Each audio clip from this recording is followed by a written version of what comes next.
guilty of crime.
Hello, bam, what's up? I am Jay with Guilty of Crime, and I'm back.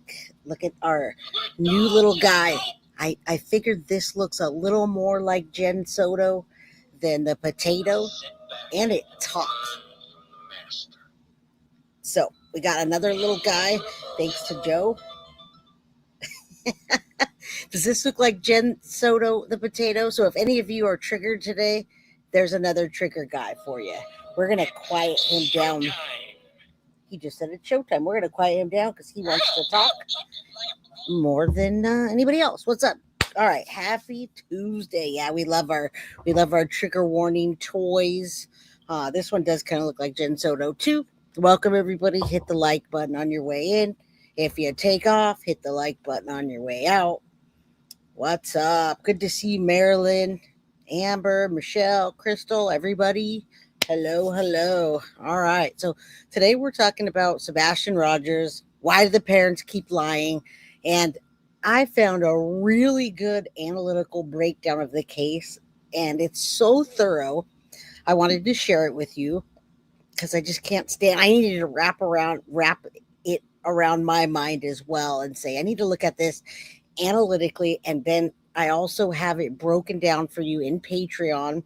So I put it along with the episode. If you guys want to follow along, if you're on Patreon, hello. It's just really good sourced information broken down. And we're not just talking about why the Proudfoots lie or why Katie lies or just making things up. It's all sourced from the beginning until now of what's going on. So yes, we are talking about why the parents keep lying. And I just too many channels that I'm like, what? So I wanted to do this with you today. Insult potatoes. Well, not rotten potatoes per se, because this is a rotten potato and you can't insult this one. But I hear what you're saying. What's up? Good to see you, life artists. Sadie's mama. And everybody that's here, I hope you guys roll in, and don't forget to hit the like button, get your memberships. If you don't have a membership, get one. If you can gift them. I have 10 to gift this month, and I'm still trying to gift them on YouTube. So let's hope YouTube is good to me today. Marilyn, happy Tuesday. Thank you for being a member for 5 months. I think tomorrow is going to be the day that I start the Idaho 4, and I'll do a little background on it, but I'm also going to get everybody up to speed on where we are and what's happening now. Is he going to get the death penalty? What's happening with motions being filed, etc. So hello, if you guys have been following the Idaho 4, follow it with me. All right. We have all of our little things. Leah Cash, first time here. Shout out. Very interested in your take on the case. All right, Leah, good to see you here. My take on the case is to follow the information, follow the trail, and break it down in an analytical way, in a way that makes sense, and what we get from the actual TBI, police force, and news sources that are credible, not just, oh yeah, this and I'm all over the place, just all kinds of weird, crazy theories. So Good to see you, Missing Jack's Piece. Haven't seen you in a while. All right, I was waiting for people to hop on so they don't say, wait, go back. Because right now we're going to first talk about why would a mother, I'm not even going to talk about it, just put that in your mind as we listen to everything that we're listening to today. Why would a mother sell her house after not being there when her son goes missing? Why would, first of all, she take off in an RV? And then why would she sell her house? What kind of suspicious things are going on? And then we're going to break that down and we're going to say a rather strange demeanor. We'll start with the strange demeanor, then we'll get into the lies and more lies. All right. So we're not going to go over the whole episode, but I'm going to direct you to where you can go if you want to go watch like 4 hours of great analytical thinking. All right, good to see everybody, and welcome to those that are new. All right, let's get into it. Again, Sebastian's been missing for over 10 months, and we really want to find out. Actually, this is not the right, a rather strange demeanor for the parents, but this is not what I wanted to play first. Let me start with something different, and then, but yeah, I mean, what do you guys think? Do you think that he's still alive? I keep hearing different information coming from different places, and I see, oh, I'm team green, I'm team this. We're not team anything except team Sebastian, you guys. And if you're not team Sebastian here, then hey, that's not what I follow. I'm team Sebastian. I'm not team anything. That's what we're going to talk about, Michelle. That's what we're going to talk about. None of it makes sense. Yes, Marlena Cantu, bring Sebastian home. We're team Sebastian here. And you can be here if you're on a team, but I'm team Sebastian. So don't lump me into anybody else and any of their other sides, because I'm not on anybody's side but my own, wanting Sebastian to be found. Again, being found in my mind, I don't think he's alive, but I keep hearing people say that they might think he's alive. 111, say a prayer for Sebastian. All right, now let's go. Let's get going. Let's talk about the latest updates and just suspicions. Still missing, and it is just heartbreaking. There are no solid leads or confirmed sightings of him. Authorities say that Sebastian was last seen on the 26th February 2024, but that made many of us question what they really know. According to the information we have, he would have been last seen by his mother on the evening of the 25th February. That means he would have been last seen on the 25th, and then vanished somewhere during the night. However, others question whether Sebastian even made it home after the roadhouse.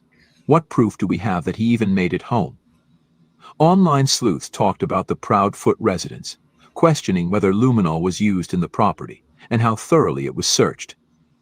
Katie claimed she heard a thud coming from Sebastian's room, but didn't go in to check what the noise was. The latest update is an interesting one coming from at. All right, and before I stop, I've always said that since day one. I think I'm on my 17th episode of Sebastian Rogers, and any episode you've ever seen me in or talk about, I've never changed my mind that Katie was the last person to see him. And when I say last person to see him, I say the last person to see him alive, because my stance on this.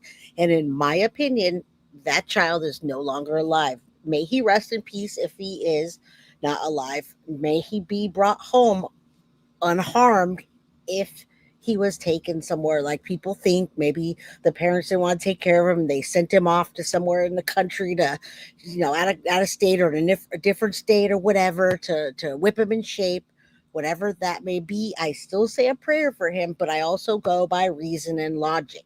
And my reason and my logic in this case is that Katie was the last person to see him alive. Always have that stance. I always will until proven otherwise. Randy B, good to see you. Miss you. Miss all you guys. Foxy Amazon, good to see you. I do too. But being part of the true crime community and reporting on true crime, you know what the statistics are of a child that's gone missing after 48 hours. Even if it's not a child, a person. Now, it's a different case when we talk about, Hannah Kobayashi or whatever her name is, that took up all of our media attention, and then it was a nothing burger, right? So yeah, that one I can't even look into. It makes me upset. It's despicable what happened in that case. All right. What's up, Kylie? Good to see you. Good to see you. I've never deep dived this case. Well, this is a deep dive if I ever saw one. If you look at the evidence, the full visual source list that I put out today, you're going to be mind blown. You're going to be sitting there for hours trying to put things together. And welcome, Kathleen Craighead. Get yourself a membership if you could. If you can't, that's okay. Maybe you'll get a membership. They got to know something. All right. Hey, Mick, how you doing? Good to see you. Good to see you. This case is crazy. Spectral Whisper says, oh, deep dive. There's just so much BS and drama. Yes, Spectral. We're going to weed through the bullshit and the drama for you right now. This is a no bullshit, no drama episode. All right? So buckle up. Turn your speakers up, whatever you got to do. And watch out for the 420 membership that's coming up from Foxy Amazon. All right. Let's turn the bullshit off and turn the logic and reason on. Let's go. Night Private Intelligence. As of January 3rd, 2025, At Night Private Intelligence has identified new developments pertaining to the Proudfoot residence, which remains a central focus of their investigation into the disappearance of Sebastian Wayne Drake Rogers. Firstly, and if this is true, should raise a lot of eyebrows. We need to consider that according to Katie Proudfoot, this would be the last known place Sebastian was seen at. This update says that the Proudfoot residence is for sale. At Night has learned that the Proudfoot home is currently undergoing preparations.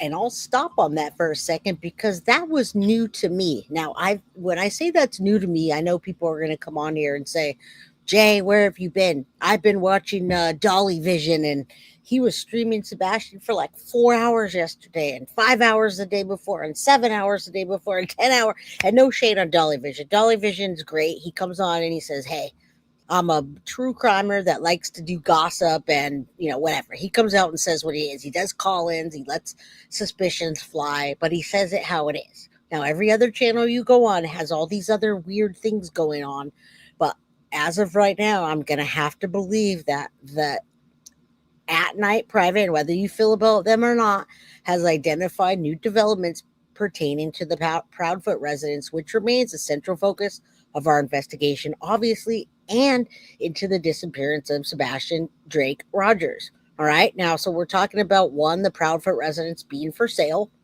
Now, At Night is a source that learned that Proudfoot is currently undergoing preparations for sale. And when you guys see the for sale sign on it, you'll say, I knew it. All right. Welcome to you. All right. Termination of the Brinks home security, you guys. That home security that Katie went and put up and then packed up and went in the RV. And during this critical time, as well as not searching. So let's stay focused on what's happening and why these parents keep lying. For sale, potentially through private channels. Furthermore, they have stated that the Brink home security system has been terminated. It has been confirmed that the residence has terminated its Brink's home security service and did not have active coverage during critical time frames.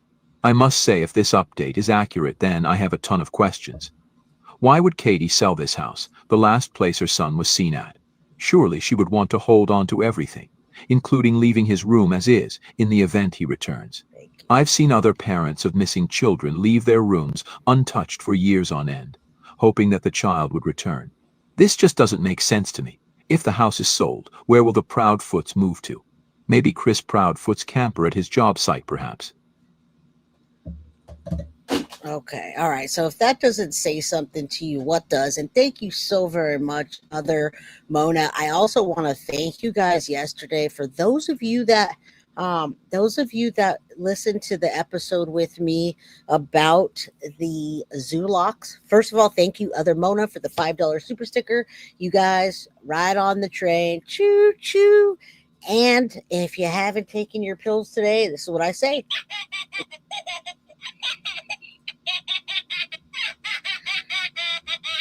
All right, it's the feel good pill. So take your meds.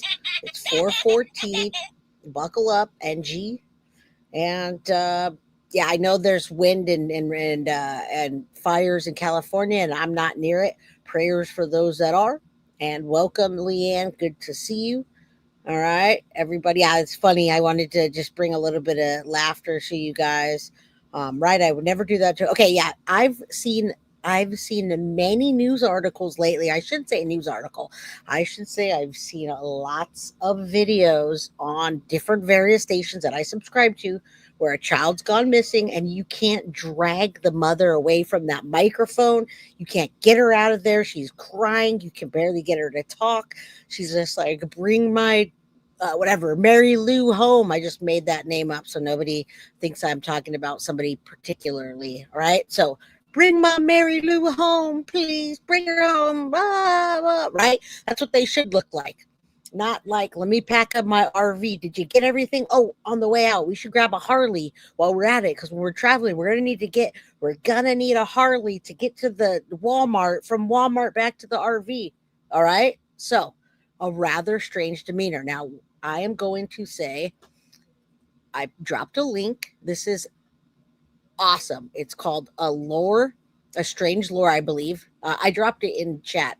If you guys could, I dropped it in the episode. Lore Lodge, LORE Lodge. Now, this guy's got like, I don't know, 690,000 followers, and I've never seen him before, but it's all logic, all reason, and it's all backed up. All right. So get ready for me starting at a rather strange demeanor. I didn't want to bore you guys and start with the initial search, even though in the initial search, there's so many things that I can say about Katie and Chris in that initial search that you'll be like, whoa, I didn't remember that, or I didn't know that. Yeah, Lore Lodge is great. All logic and reason, all backed up with factual documentation and information. All right. So let's get started. We're starting on a rather strange demeanor. Why do the parents keep lying? Okay, let's get to it. If you haven't seen this, you haven't seen it with me yet. All right, you haven't seen it with me. So let's go hit the like button for Jay at Guilty of Crime, for putting my time in to go over this with you and break it down. All right, thank you guys so much. Meander over to that like button. When I first began compiling information and researching the disappearance of Sebastian Rogers, the first interview I watched, which involved the Proudfoots, was done by Nancy Grace over at Crime Online. In broad strokes, the story that they told matched pretty well with what I was able to glean from the news while researching for the timeline, which was the first part of this series. Sebastian spent Sunday, the 25th of February, 2024, with his mother Katie and some relatives, came home, did his chores, and went to bed. The next morning, when Katie went to wake him up for school at around 6 a.m., she found that he was not in his bed.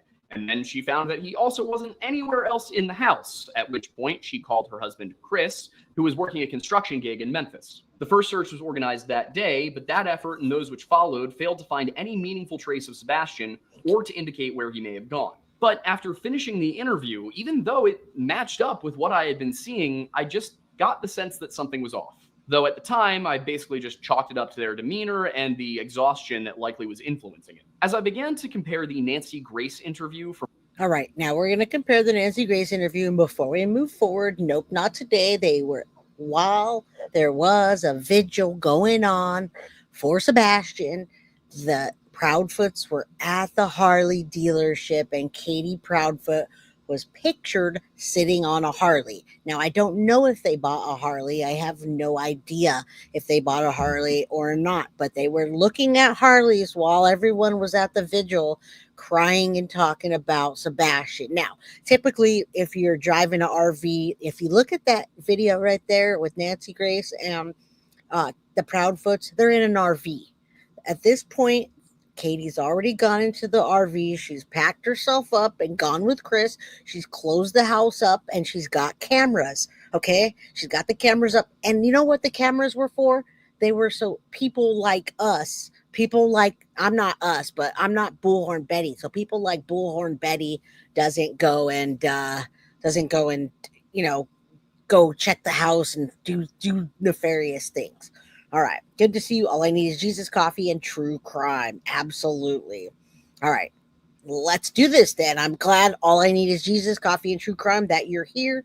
And let's get into it. Turn your volume up if you can't hear. From March 25th, with others that the Proudfoots had done in the weeks prior to that, one of the foremost things on my mind was how their demeanor just did not seem appropriate for the situation at hand. The first one I took a look at was from March 18th, conducted by YouTube creator Chronicles of Olivia, in which Chris and Katie were similarly unemotional, but it wasn't just that.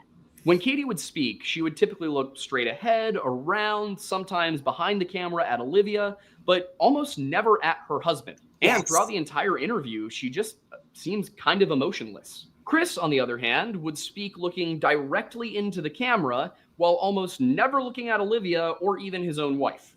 And when he would express emotion, it was the wrong one. He would laugh, he would smile, he would seem almost giddy on certain occasions. And like I said, Chris and Katie almost never look at each other throughout this entire conversation.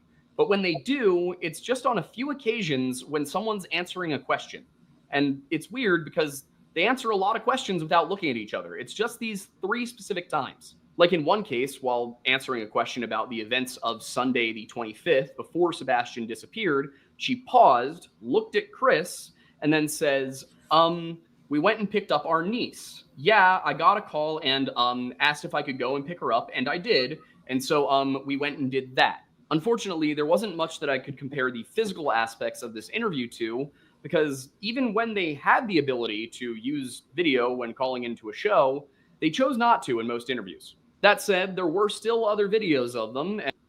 Now, before we even get to that, do you remember the first video where it was just their hands in the video and they didn't want to show their faces? There's a reason for that, you guys. Now, Chris keeps saying that there's certain things he can't say, that the TBI or the police officers have advised him or them not to do. That's so untrue, and he's using that as an excuse.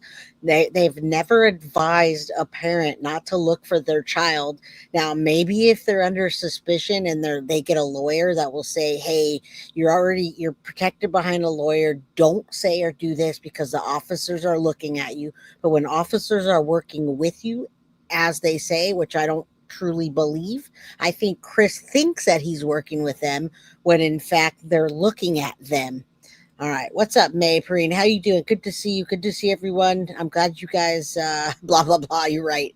Yeah, glad to see you guys. And I'm glad to see that I have a bunch of logical, non-emotional thinkers here that are just like, And while I had been under the impression that Olivia's interview on March 18th was the first one the Proudfoots had done, I was alerted to an earlier one by the Sebastian Rogers subreddit, one conducted by WSMV News on the 5th of March. Where the Proudfoots had largely appeared emotionless during their interviews with Nancy Grace and Chronicles of Olivia, in this one for the news, Katie at least looked much more the part of the scared mother that you would expect to see. Her voice trembles and she noticeably rocks back and forth as she speaks about the incident. And this is something that I then went back to look for in other videos. And I found that in the Nancy Grace interview, the angle that she's sitting at makes it a little too hard to tell if she's moving back and forth.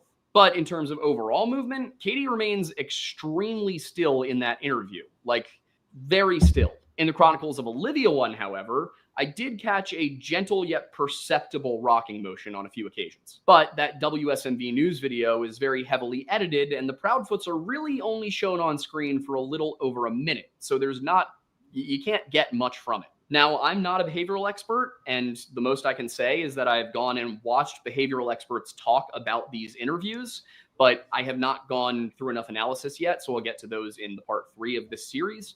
But what I will say is that it wasn't just the demeanor. no.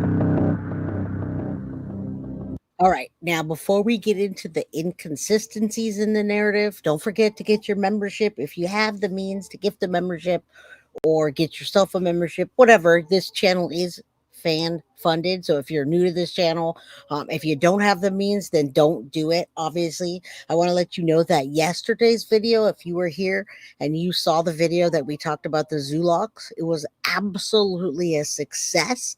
I can't believe how many views it's gotten since yesterday, even with it being not monetized. So it was completely not monetized because of all the talk that we talked about, the graping and this really bad, evil things that those chomos did. All right. So it wasn't monetized, but it circulated beautifully. And that's what we wanted, was for the Zoologs to be shamed by every single person that knows their name and every single person that knows them. and they don't know about the situation that they did, we want them to know. We want those guys to eat crow pie. All right. So it went beautifully. I appreciate you guys. And yeah, let's keep going. All right, so now we're talking about the inconsistencies in the narrative. I'm going to go grab my dog while I hit play. In addition to that somewhat strange demeanor displayed in these videos, some of the things that Katie said about the day before Sebastian disappeared struck me as odd. And in some cases, things were inconsistent between appearances. The first instance that caught my attention was the way in which Katie Proudfoot described the events of the morning before Sebastian went missing. And this was beginning around 58 seconds into that interview with Chronicles of Olivia. Katie tells Olivia, "We got up and, fun fact, I made breakfast that morning. We had a good time. We were laughing. We were joking. And he talked to the family on the phone during breakfast to brag." Aside from the choice of words being a little strange, it struck me as odd that she included that little detail about her making breakfast. If it were just her and Sebastian in the house, and at no point has she ever talked about Sebastian liking to cook, who else would have made breakfast that morning? Details such as this can be evidence of a fabrication, though not always, as somebody with a keen eye for detail is likely going to give those kinds of responses. Someone who gives a very specific detail amongst a sea of vague answers, however, should be viewed with a little bit of suspicion. The other strange part was her saying that Sebastian had called his family members to brag, as if that was just something kids normally do on a Sunday morning. And even if it were something that kids normally do on a Sunday morning, which in my experience it wasn't, what was he bragging about? And while that comment about bragging didn't appear in the WSMV or Nancy Grace interviews, it did appear in a March 17th interview hosted by a YouTube creator called Duchess and her panel. In that appearance, Katie said much the same thing that she had said to Olivia, telling the panel, "Sunday morning we got up and I made a fun breakfast for us. Spaghetti pancakes. Google it, y'all." Once again, just weird phrasing under the circumstances. And also, who tells somebody to Google a recipe while talking about their missing son? I mean, at this point, Sebastian had been missing for a solid 3 weeks, and there were no leads. And she's talking about spaghetti pancakes and bragging about how she made breakfast. In any case, she continued saying, "We FaceTime family while we were eating so he could brag, because that's something he likes to do. And we were laughing and joking on FaceTime and having a good time." I do want to say, I understand that Sebastian is on the spectrum, and maybe this.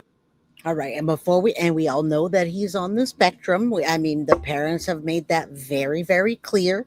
All right, I do have, and thank you, Bree, for emailing me that. After we're done with this, I will show you the Zillow ad for the Proudfoot's address. It's unclear. It says closed on the Zillow ad for their particular house. I don't see that it actually says, and you can correct me, Bree, if I'm wrong. They have pictures inside the house, which I'm sure you'd want to see. It says it was last sold on 9/16/2022, but it doesn't say that it's up for sale. But I'd like to show you what it does say. So I'll show you that after. I appreciate you, Bree, for sending that over. YouTube is being janky, and it won't let me either, Foxy Amazon. Thank you. Thank you. Gift memberships for me. And Foxy, I will definitely do that when I can. I've got 10 memberships to give away, and YouTube's being janky. So thank you. If you guys can get memberships, or you could do super chat, super stickers, I promise I'll gift them as soon as I can. Thank you, Foxy, my rock star. All right. This calling family to brag thing is something that he likes to do, but in multiple interviews, Chris Proudfoot said that his son was kind of struggled speaking to adults, even family members. But after this, she said, "We got a call to go and pick up our niece," which matches what she told Olivia in the interview that was released the day following this. I will admit that the phrasing here of who was being called, who was going to pick up the niece, whose niece it was, and who all was actually there along for the ride that day did send me down a rabbit hole trying to figure out, if there were any inconsistencies here. But it ultimately led nowhere, at least not in relation to the niece. But as I sifted through more and more interviews, I came across further inconsistencies in the narrative given by the Proudfoots. One of these was with regard to what happened between 9 p.m. when Katie told Sebastian to go to bed and midnight when Katie herself went to bed. According to the first version All right, so we're going to stop with that for a second. That is the main focus of the time that I would focus on if Sebastian made it home. Now, I always questioned if Sebastian made it home just because I never had seen that footage before that we just saw recently at the what is it, the Outback or whatever the heck, Texas Roadhouse, excuse me. I same thing. Texas Roadhouse.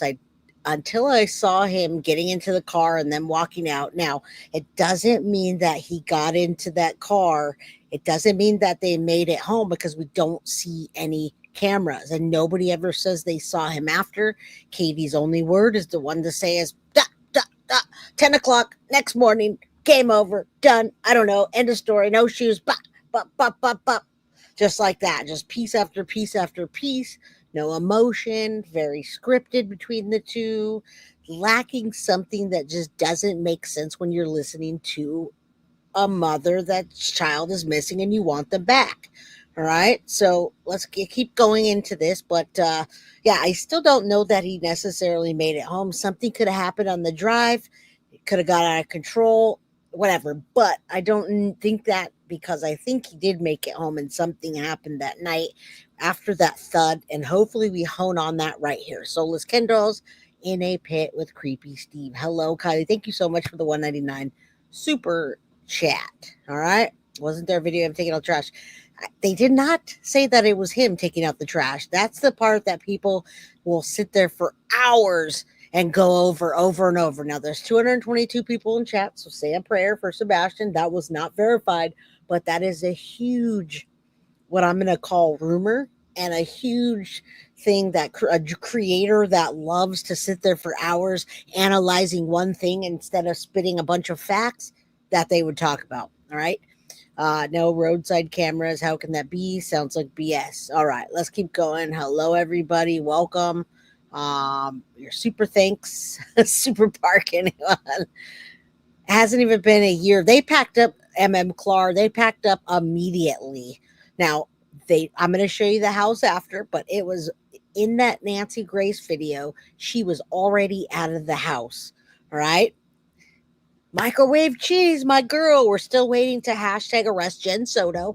And just for you, I have a new Jen Soto trigger warning. I think this looks much more suiting than the potato Soto. So we're going to use both of them. Only one's truly bizarre. Jay, thank you so much for the $10 super chat. All right, here we go. And I appreciate you guys so much. You guys are awesome. I feel like there's some new folks here. We're not touches up, but we'd have a little bit of more evidence of anything by now. All right, let's keep going. Yeah, potato. Get that potato head. The rotten potato. No disrespect to potatoes, you guys.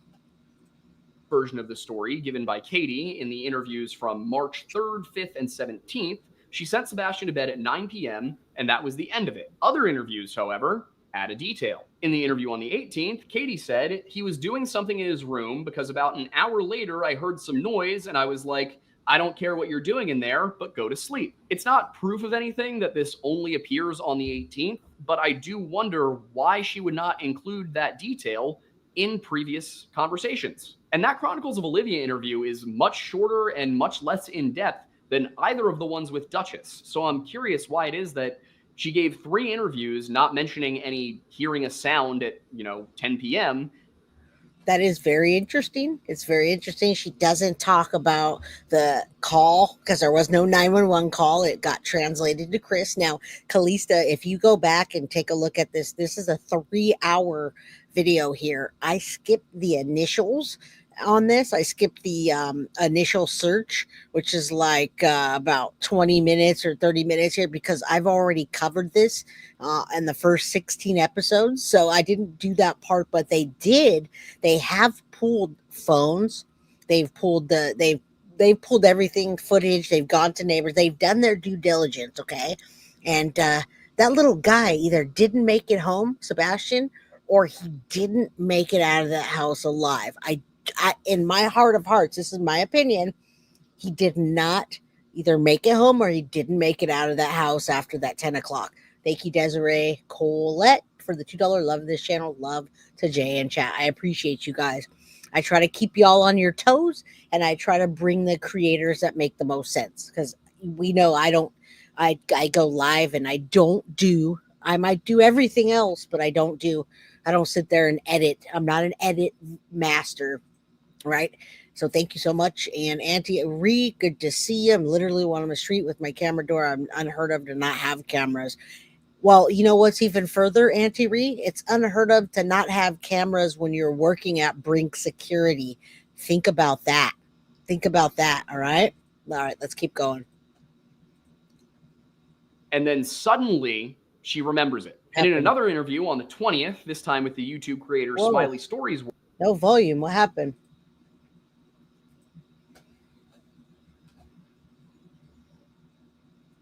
All right, hold on, guys. World, she reiterated that statement with only a minor change to the verbiage. Instead of go to sleep, it was you're supposed to go to sleep, which would be absolutely no problem if not for the interview with Nancy Grace 5 days later. You see, Nancy asked specifically about what Katie described to her as a thud heard around 10 p.m., saying, you said, look, I don't care what you're doing in there, go to bed, is that right? And this time, Katie said that her exact words were, Bubba, did you fall out of the bed? And he said, no, ma'am. And I said, well, whatever you're doing in there, knock it off and go to sleep. While I'm not going to say that this is what happened, it does almost seem like the story told by the Proudfoots changes as public opinion shifts. Initially, he just went to bed around 9, but then we have this additional detail about a thud heard around 10 p.m. And the thing is, people did not react well in the chats and the comments section to the fact that after hearing this thud from her autistic son, Katie did not go check on the boy. So then they go on Crime Stories on the 25th, and this time it's not just that she heard a thud, and it's not just that she said, keep it quiet. It's also that she asked if he was okay first, and that he responded to her. So she wouldn't need to check on him because he was okay. I will say in another interview, the excuse that she gave for not going to check on him at all that night is that he was a teenage boy and, you don't want to accidentally walk in on anything. That's what it made it sound like, and then it shifted. And I got to tell you that because I wish I could just edit the crap out of stuff all day and take that and take that and take that. But it did morph into, I heard a thud. And then that's it. The next day happened. 6 a.m. He was gone. I called Chris 3 hours. All I hear is 10 o'clock, 6 o'clock, and then 3 hours later, somewhat in my head. So that's all I'm hearing too. Yeah, hashtag ignore the thud. The thud has actually changed multiple times. And I'm glad that he brought this up because it absolutely has changed. And I did get the sense in one of the times that she was saying, well, he plays with his winky and he's, 15, you know how they are. But it changed when the public said, what kind of moms don't go look at their autistic son that can't, making him sound not functional. And so then it changed that she softened up and said, hey, Bubba, are you okay? Okay. And then 6 a.m. happened. Nothing else happened, you guys, between that thud and 6 a.m. So imagine that. We ask you what happened, Katie. You tell us nothing happened between 10 and 6 a.m. Thank you, Bree, so very much for gifting the 5 Guilty of Crime memberships. I have no idea how you did that because it's not letting me, but I'll try again. All right, let's keep going. As if knocking on a door is not an option. That said, in her defense, my little brother is on the spectrum in what appears to me to be at least a similar way to Sebastian. And I was asking my dad about it, and he did tell me that if he heard a thud from Liam's room, he wasn't going to think anything of it. So like I said, it's possible that her story was shifting with public opinion, but I also think that maybe public opinion was harping on the wrong thing there. Because, again, Sebastian's 15, he's not going to hurt himself falling off a bed probably. But in any case, this was not the only thing that changed between those early interviews and the Nancy Grace appearance. Because the nature of what Katie was actually up to in those 3 hours before Sebastian went to bed and she went to bed is pretty unclear. In the interview from the 3rd, Duchess, speaking to Katie, said, you fell asleep on the couch about 10 o'clock, but you said that Sebastian went to bed at 9 p.m. And then you got up off the couch and you went to bed, and you said that was around midnight. And rather than allowing Katie to answer the question that she had just been directly asked, Chris cut in to explain what happened. And he began by saying, there's actually a piece of, so to make something very crystal clear, so that way there's transparency across the board, me and the mom were on the phone at 9:43 or 9:46 in the evening. We stayed on the phone for quite some time. And this was followed by the unprompted information that the call logs have been verified by all. All right, I don't want to get into this. She absolutely did not say he was playing with himself, but if you listen to what he just said at Lore Lodge and what I'm saying, her um the way she described what happened, it changed over time. And one of the times she never ever said he was playing with himself. She said, I heard a thud and didn't want to go into his room because at boys that age, she insinuated, if you know Loxy, what insinuating means, it's like when I insinuate something about like Stefan Stearns, he goes back to Madeline Soto's body and we know he's in a necrophilia. So I'm insinuating that he did something untoward to her body after she had died. No, she insinuated that 15-year-old boys play with himself and she didn't want to walk in on that. Did those words ever come out of her mouth? Absolutely not. Did the connotations change each time? Yes, and that's what we're talking about. I never want to get to another channel and they say guilty of crime said Katie said he was playing with himself. No, that's not what I'm saying at all, but she insinuated and Flossie, thank you. She did, but she never said it like that. All right. Is who the bio dad, Kylie? Chris? No, Seth is the bio dad. Chris is the evil stepdad. And Mama Mia says, hit the like button if you like how Jay presents true crime. Thank you. All right. And Avis, good to see you. Good to see you. Colleen, better late than never. When you have time of your own, please look up SF Investigator. I've learned a lot on this case. Absolutely, Victoria. Absolutely. Yeah. Oh, no. We have not said that. All right, let's keep going. All the police departments, TBI included, even though it appears nobody had asked. So far as I can tell, this is the first time that anybody had told this part of the story to the media, so I just don't understand the need for a disclaimer there, as if it was a question that he had been asked on other interviews. But he continued, saying, we stayed on the phone, it was very lengthy. Mom did slightly start falling asleep while she was on the couch. I said, hey, you need to wake up, put the dogs up. And finally, Chris said, now mind you, that was right around midnight, just before midnight or right around midnight. So in this version, Katie got on the phone around 9:45 p.m. and then began to nod off around midnight. In the March 17th interview, the story is much the same, with Duchess asking Katie to walk me through exactly what transpired during that time before you went to bed at midnight. And again, I want to emphasize some of the wording used in the question, which was, walk me through exactly what transpired, okay? Because this is important. Katie told the panel that she and Chris usually talked at night and that Katie frequently started to fall asleep before they had hung up. And Chris would tell her, wake up, you got to go to bed, in this case, around midnight. From there, she says she got up and put the puppies up before turning in for the night. And then the next time I could find this period being discussed was during that Nancy Grace interview on the 25th, in which Nancy asked Katie what she was doing between 9 p.m. and midnight. And this time, Katie replied, I had been reading a chapter that I needed to, and I had been talking to my husband on the phone. And this was a detail that she had not mentioned prior. And as I said, Duchess asked her to describe exactly what transpired. So where did this detail come from, and why was it not present a week earlier? But Katie elaborated, I was falling asleep on him, so that's when he told me it was around midnight. He told me to go ahead and put the dogs up and go to bed, and that's what I did. Later in that same interview, Nancy would ask her to clarify what she was reading a chapter for. And before I get into that, you can't get any more specific than this when you break down each interview by interview, date by date. And like I said, if you guys have a membership, or you have, just it's $1 on Patreon. If you're already on my Patreon, go over there and download this document that gives you every single piece so you could be an investigator too. All right. Now, Avis, the laughing pill's making her laugh. You have one too, huh? Yeah, go break it down by yourself. But when you break this down and you listen the way that we're doing this, you can't unhear or unknow this stuff. So when you watch other channels and you listen to speculation, or you listen to this, that, like, hey, no way, I read that there. It was broken down here. This happened there. You can't unhear it and you can't unknow it. Yeah, we want to arrest Soto as well. And yes, he was autistic, and I wonder how functioning or not functioning. They make him sound like he's really not that functioning, and then I see that video of Roadhouse and I see a different story. She said for school, but what? And she said that it was for a business administration course at DeVry.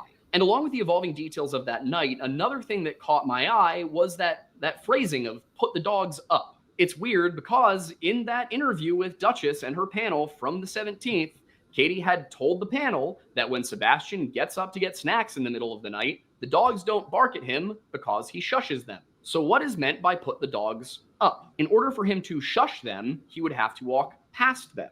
And according to Chris and Katie Proudfoot, in every interview where they discussed it, Sebastian's room was on the ground floor because they live in a ranch-style home that has a bonus room above the garage. And again, the reason that this is a problem is because in all of the interviews where the Proudfoots talk about the layout of the home, they tell everybody that Sebastian's room is on the south side of the home, and that the bonus room over the garage, well, that would be on the north side of the home. So if the dogs were being put up, that would imply that they were being put up in the bonus room. But Sebastian doesn't pass the bonus room to get to the kitchen. So what's meant by put the dogs up? I'll be honest, this could be a total nothing burger. It was just, she kept saying it every single time. It's one of the only consistent things she says in these interviews. And it makes no sense given the layout of the house as they've described it. You know, they say that And we're going to look at the house after this, you guys, because there's a lot of things that don't make sense in the layout of the house. When we talked initially about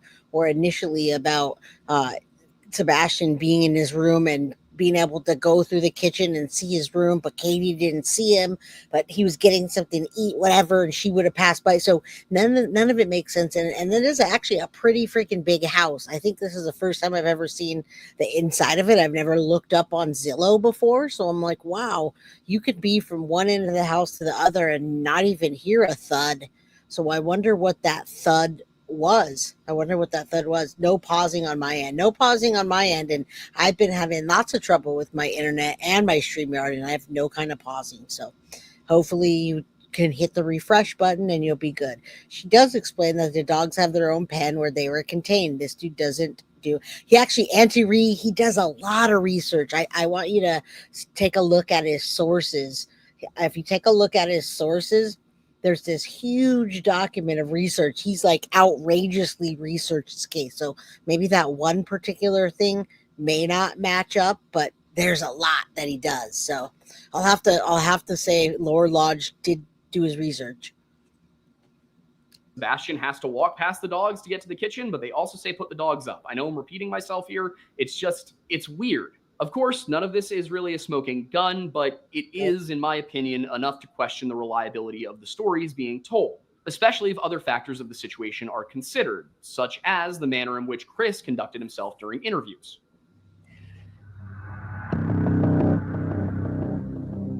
Evasive maneuvers, guys.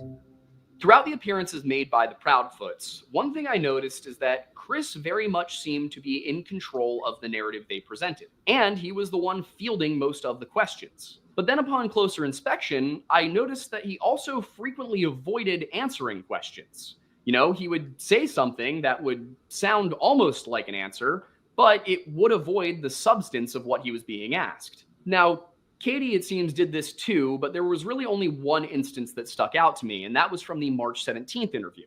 I believe it was Duchess, but it might have been another member of the panel who asked, how many pairs of shoes does Sebastian have? Katie answered saying, I'm not going to tell you how many shoes he has, but I will say that all the shoes he has are accounted for. Beyond hiding some form of severe neglect, I cannot fathom a reason to completely withhold this information. While I could understand not giving an exact number because any deviation from that given number could engender suspicion from the internet, I don't understand not at least giving an estimation like, oh, he's got about half a dozen pairs. He has about 4 pairs. He has about a dozen pairs. But then after one of the panelists named Crystal said that she didn't quite hear Katie, Chris clarified that she said she would not divulge how many pairs of shoes she has, but law enforcement has accounted for every pair of shoes.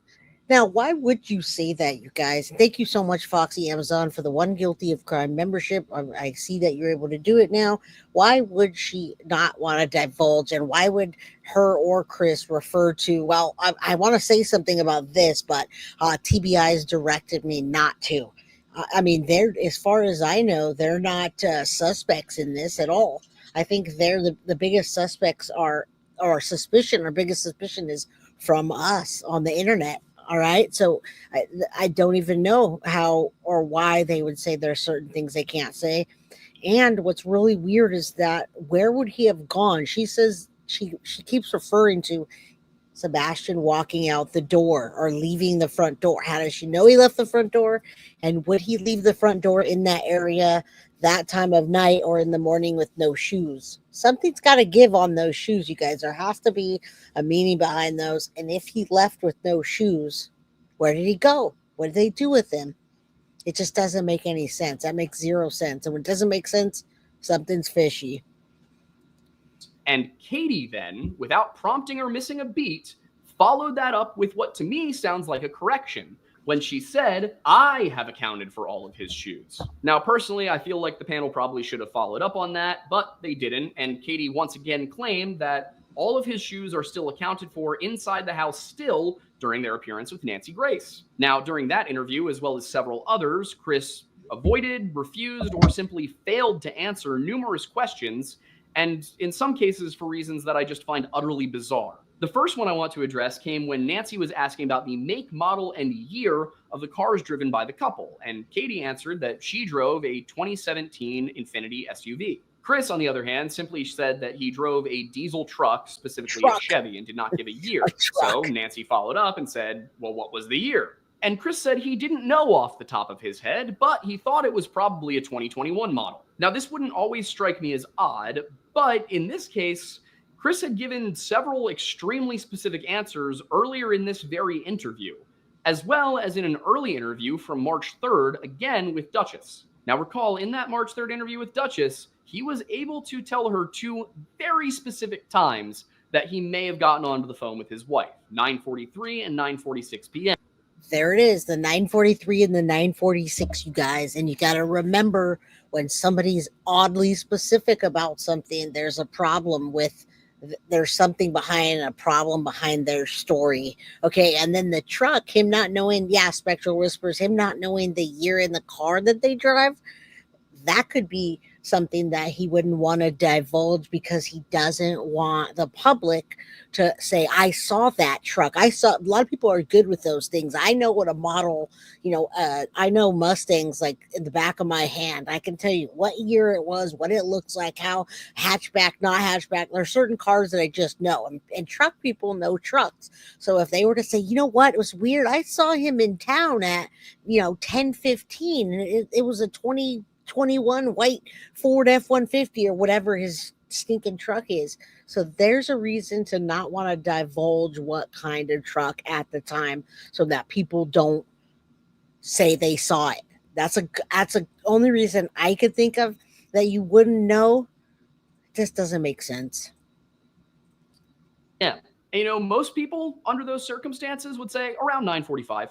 And then earlier in that Crime Stories interview, he had told Nancy Grace that the time from his doorstep to his job site in Memphis was exactly 3 hours and 37 minutes. Leaving aside the fact that travel times are almost never consistent down to the minute across distances such as the 229 miles between Stafford Court and St. Jude's in Memphis, it's pretty hard for me to believe that. One big reason for that is that Chris works in construction, which means that the specifications for his work vehicle are going to be extremely important to him. When purchasing a truck, he probably compared different brands and different model years and specifically chose 2021, especially considering that it seems like he's not struggling with money. That's also something I'm going to get to in part 3 because I have no idea where all of this man's money is coming from. And in addition to that bit, while anecdotal, I can't think of a single person I know who could not tell you the year of their primary vehicle. Aiden, what year's your truck?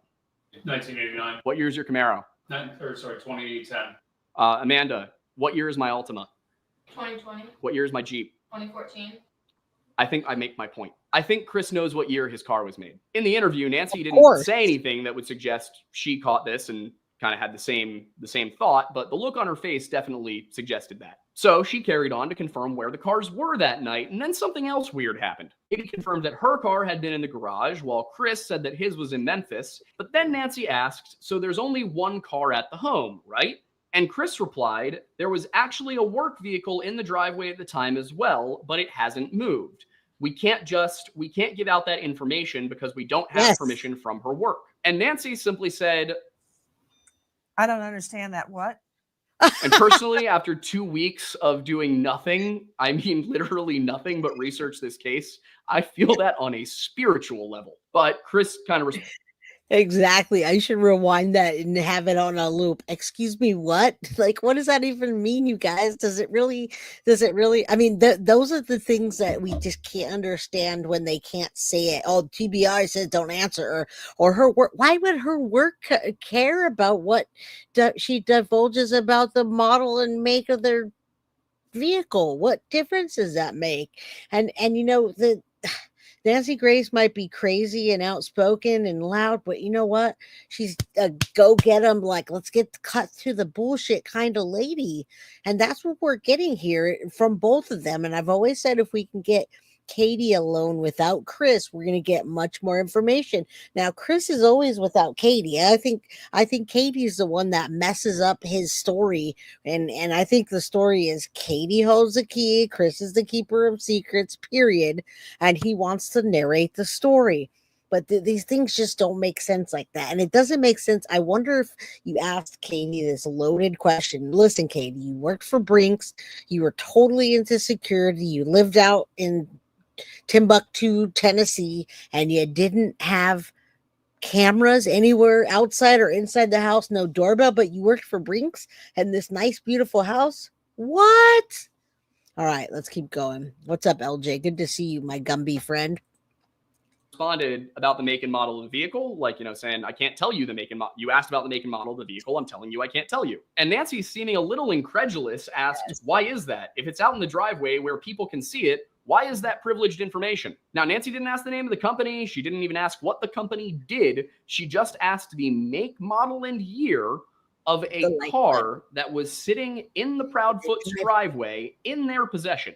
And Chris only answered, we just don't have permission from her company to divulge that information, even though he didn't need it. It's also public information on LinkedIn that Katie Proudfoot works as an installation technician for Brinks Home Security and has since 2020. And Brinks Home Security, from what I'm seeing online, typically uses the Ram ProMaster City utility van. So again, public information. So, I mean, there, Chris did it for you. But Nancy pressed ahead, asking Katie what she did for a living. And of course, she said, again, another piece of evidence that may be them not wanting to divulge that because somebody saw that particular Brinks van. Maybe the Brinks van didn't have Brinks plaster all over it, but it was a more, inconspicuous van. And maybe that was used that night to go take Sebastian's body somewhere.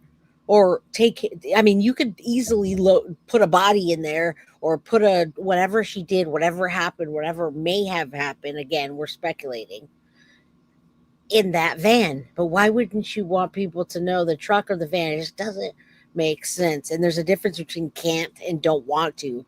They used can't a lot because they didn't want to. LA. They said they couldn't because they didn't want to. There's no other reason for that. All right. Let's keep going.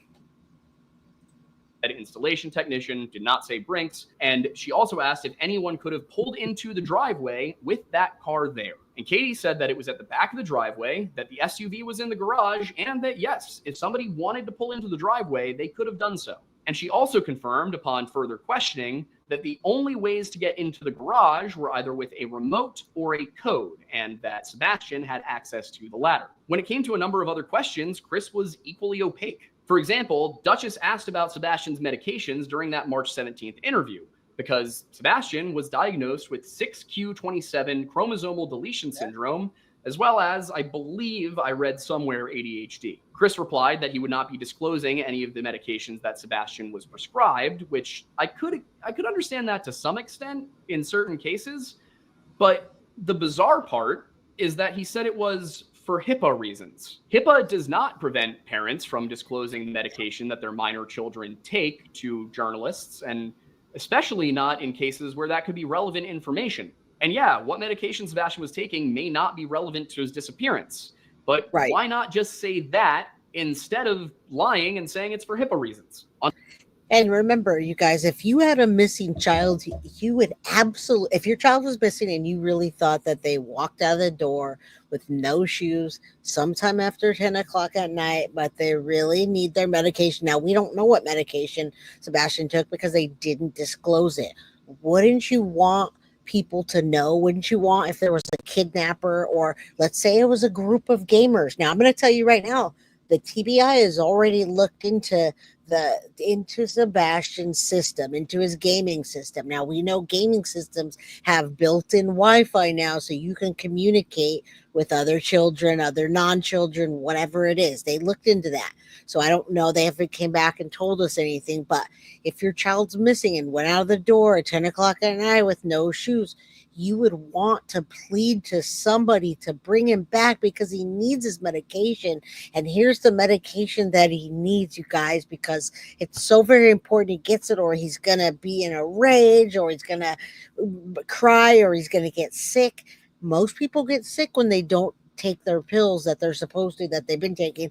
If they don't get sick to the extreme that I'm saying, there is side effects to them, whatever that may be. So you would want the public to know. It makes no sense. Right? He had a Nintendo Switch. Sure, they looked into the Switch. They looked into everything that he had, and the Switch also connects. They looked into that, and I read all that right before I got on here. So yeah, they did. I wanted to make sure that they had looked into all that, and they looked into Katie's and Chris's phones, and apparently they have. All right.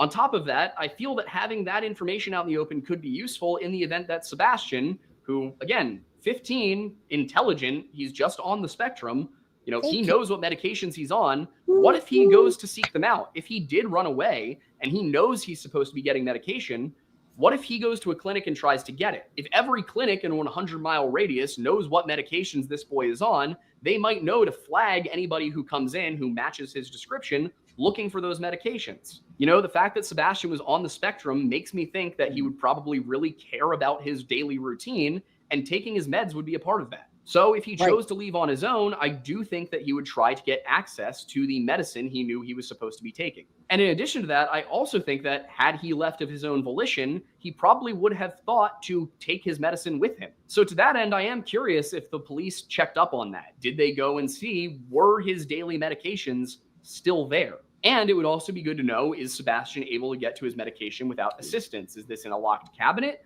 or does he grab them out of his own bathroom sink every morning? But these were not the only times Chris evaded questions, and they were not the only times that he outright refused to give an answer. Because and we know that. There's no doubt about that. Now, thank you. If you send that to guiltyofcrimebyj@gmail.com, I want you to know we didn't start from the beginning here. My topic today is talking about Sebastian Rogers. Keep him in the light. Why do the parents keep lying? So I want you to know I do have quite a bit of information I put on Patreon about the disappearance, the initial search, and many other things that we can find out that we're talking about right now. I just didn't put that because I'm not going to do a 3-hour episode. So instead, we're focusing on the parents' lies. But Lil Red, yeah, go ahead and send me that. I also have a pretty good document like that, and it could be synth. You never know. All right, let's keep going. Annie Davis says, if you hear a thud and you know your kid's on the spectrum, why not check on him? And I think that's why she changed her story a few times, and the connotation of going to check on him changed to, well, you know how 15-year-old boys are. You know how they are at that age, and a thud could mean all right, so that could be why, because she didn't like what people were saying. Oh my God, Jay, you took the sunglasses off. Need to see your eyes, Desiree. I have other videos where you see my eyes, Desiree. Mwah, love you. All right. But yeah, send it over, Lil Red.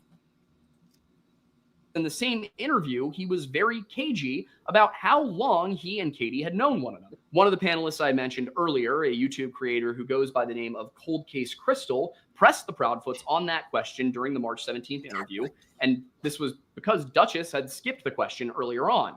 And Chris immediately went on the defensive, replying, "So my question to whoever is asking that is, what does that have to do with the investigation of our son?" And Duchess seemed to agree, telling Chris that people came for her for skipping it and that she didn't think it was pertinent to Sebastian being missing. Chris replied, "I mean, it really has no pertinence to the investigation or the fact that our son is missing. But like I said, I'm respectful, I'm brash, and I'm direct to the point.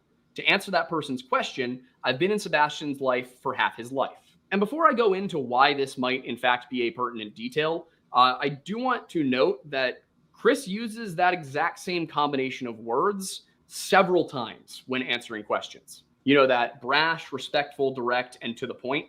In that interview alone, he says this 3 times. And that's just in this one. He said it another 2 times in a different podcast. And I'm trying to see if there's a pattern here. I haven't determined if there is yet. But as to why that's pertinent, it's because the answer to that question may make Chris seem like not the best guy. I'll be going into more detail about this in part 3, but the quick version of Chris's previous marriage, which was his 4th, is as follows. Chris married a 35-year-old single mother by the name of Fernanda Gomez, who went by Nina, in 2016. And this is while he was still stationed in San Diego for the Navy. And then she became pregnant in September of that same year. According to Gomez, Chris was not happy about any of this, and he was also physically abusive towards her 2 children from a prior marriage. Now, it should be noted that currently this is a complete he said, she said issue. I have yet to verify most of the details from either person's account. So again, just keep that in mind. Regardless, Faith was born June 2nd, 2017, and at that time, the marriage was in a very bad place. Chris was living in San Diego, but Nina, because during the pregnancy, their marriage had broken down a little bit, had moved back in with her parents in Albuquerque, New Mexico. She had lived in New Mexico when she and Chris first began speaking. They met through a dating app, and when they got married, she moved out to California to live in naval housing with him. And it might occur to those of you who are familiar with military housing, and I checked this with one of our Discord members who just got out of the Navy, when you're married in the Navy, you get better housing and benefits. So without making any concrete accusations, I do have to wonder if it's possible that Chris married Nina Gomez and the 3 women before her solely for the benefits. This could explain why he went from marriage to marriage, why he married a woman he only met on a few occasions, and why he was upset when she got pregnant. It could also explain why he wasn't just upset about the pregnancy, but allegedly insisted that Nina terminate. If he was just marrying her for the benefits, he wouldn't want the strings that come with having a child. And again, I'll get into more of my reasoning on this one in part 3, but I'm skeptical of a lot of things here. And, once again, not making any accusations, just giving potential explanations. After Chris and Nina's daughter, Faith, was born, however, they did try to make things work. He took some leave, and he spent time living with her in New Mexico. And then after about a month, he went to go back to San Diego because, again, he was still in the Navy. But Chris, he was trying to be a good husband. He was trying to build a support system for Nina. So he suggested that she leave behind her entire family, who was helping her raise her child, and move to Hendersonville, Tennessee, where she knew literally nobody, so that his family could help raise the child while he was in San Diego. Nina did end up moving, though she told journalist Trevor Lee that it was against her better judgment, and said it was because she still hoped to make the marriage work. Earlier in the interview, she had said that when she met Chris, he was great, and then just after they got married, he changed very suddenly. So maybe she was hoping she could get that original version of him back. But according to her, only about a month and a half after moving, she had to take her elder daughter, Isabella, who I want to say was 7 years old, to the hospital at Vanderbilt. And while she did this, the other 2 children stayed with Chris's family. Her 3-year-old son, Noah, went to stay with Chris's sister, Melissa, while Faith, who was at this point an infant, went to stay with Chris's mother, Kathy. And this arrangement, according to her, may have all been a trap. She claims that when she returned home from the hospital, Melissa met her at her apartment and dropped off Noah, and then they went inside to wait for Kathy to bring Faith. But rather than Kathy showing up, a lawyer knocked at the door. Thank you so much, Ashley, for the $9.99 super chat. Sorry, so I had something in my eye, and I needed to go put some eye drops in there. And hello, everybody. Thank you. I had to pause it for a second. You guys got the popcorn out, and I see Chris is a catch. How long is Kylie? This little guy has been missing for over 10 months now. Now, he's not a little guy. He's fairly big, actually. I was surprised at how tall and how big he was from the way they made him sound. So thank you. Yes. You know what? Fun fact, Kylie. Fun fact, he went missing the same day that Maddie did, February 22nd, 2024. I think that's the biggest thing that I have that goes with these two cases is that they went missing the same day. And Maddie's the case, right? Madeline Soto is probably the case of the century. And then you've got Sebastian Rogers. She was found the next day. He wasn't. All right. Or the next 3 days. Sorry, not the next day. Story is to believe, then that lawyer was Kathy's family friend, Patty Garner, who served her with a temporary protective order as well as divorce papers. There is just so much that is alleged to have happened in the months and years following this incident, but I'm still working through all the details and verifying things and reaching out to people involved, trying to figure out what's true and what's misremembered and what might be an outright lie. So I'll be getting to that stuff more in part 3. But at this point, you may be asking yourself a very fair question, which is, why is he talking about this and how is it relevant to Sebastian? Well, as it turns out, Chris has actually been vying for full custody of his daughter Faith since January of this year. All the while, he's been working out a deal with Seth to have Sebastian go live with him. And we know if I said that wrong, I was saying February 26th. I don't think it said February 22nd, or that's a typo. Absolutely ingrained in my brain forever, Cheech Brown, but thank you. Maybe that was a typo or I said it wrong because I just walked back in. But yeah, I cannot ever forget February 26th. 2024. I mean, that case has changed my life, believe it or not, the Madeline Soto case. And yeah, while I'm stopping, yes, Car and everybody, please do hit the like button. I have 255 people in chat, and that Madeline Soto case absolutely changed my life. If you guys look at my YouTube page and you look at my first videos that I started with, I started coming on and doing serial killers, right? So I've been doing a lot of serial killer quizzes lately. And that's because my channel was going to start with, hey, I'm going to do the top 10 serial killers. And then fate came along and Madeline Soto crossed my path and I took that case. And if you go back and look at my first videos, I only have like 129 views on some of those videos. Like some of my videos don't even have 200. And then you look at the Madeline Soto case and I have 30,000 views and they were viewed for 60,000 hours. It's absolutely insane. Microwave Cheese, thank you so much for the generous $30 super chat. Love Jay's channel, mods, chat, and all. Thank you so much. All right. So yeah, I will never forget Madeline Soto ever. And I skyrocketed from like 10 subscribers to 21,000 almost. Selena Miller, yes, absolutely. All right, let's keep going. From the beginning, rest in peace, Maddie. Absolutely, y'all. Yeah, Madeline Soto's got our heart, you guys. And I gotta tell you, I know you guys are here for Sebastian today, but I wanted to let you know a quick update on the locks of love, or locks for love, whatever they call that, the locks for Maddie. We sent some locks over. Jojo did. She had guilty of crime engraved, and they almost have permits or permitted to put a memorial bench for Madeline Soto in the area that is designated that the ladies, the advocates pick. So I want to let you guys know that. Now, keep in mind that I think it's a little over $1,200. I told them, put a donation page up. I'll share it on my channel. And I know that you guys will help. I'll help. I'll donate to the bench for Madeline Soto since the memorial had to be taken down. So I just want to give you a quick update on that. And I have more updates when I do my next episode. But for today, we're talking about Sebastian Rogers. Jam says, you have a child on the spectrum. They're missing. They take medication.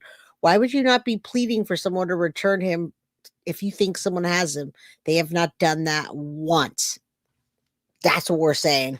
That's what Deception Detective's been saying. That's what we've been saying. And that's what many cyber sleuths have been saying. So we're trying to break that down in a reasonable manner instead of just saying, yeah, Chris is an asshole.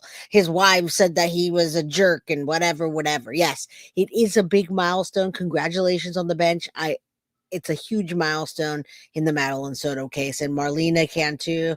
Yes, rest in peace, sweet Maddie. You're forever free in God's garden. Absolutely.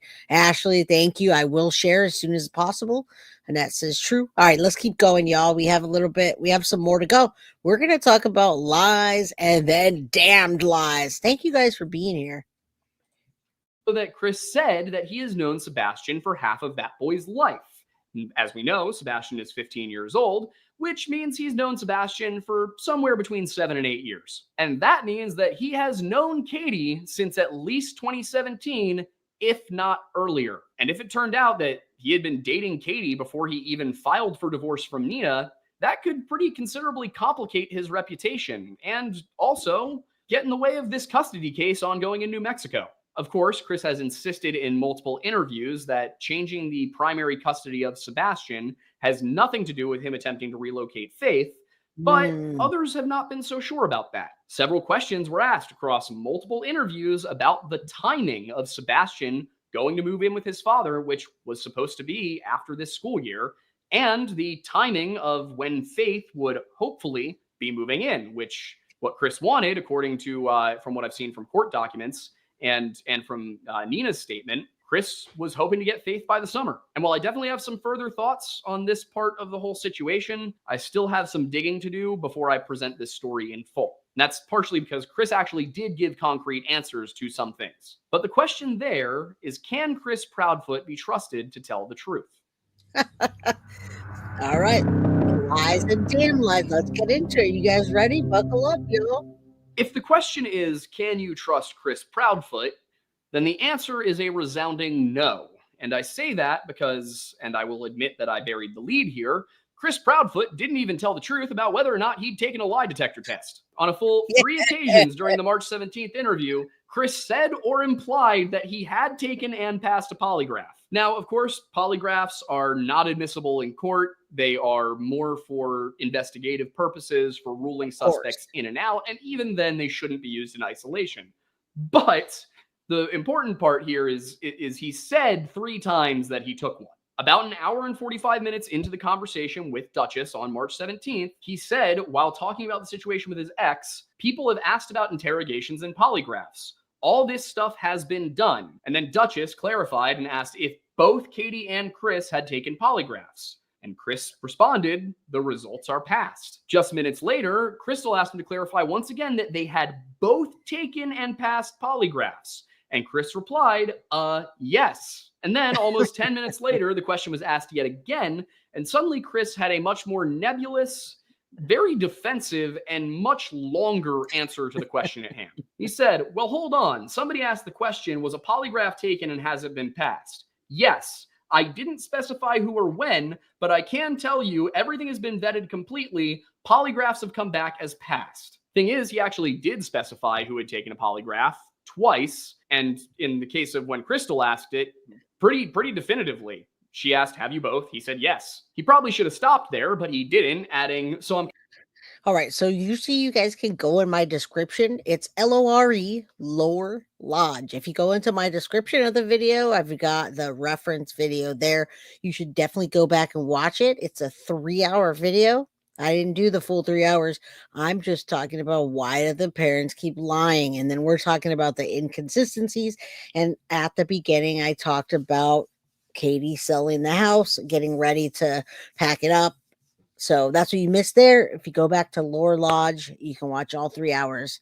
All right. Yeah, fantastic. I just ran across them with this and I was like, wow, we gotta go over this. And I've got all of the sources downloaded so you guys can see them. So yeah, it's great. No, we're not dramatizing.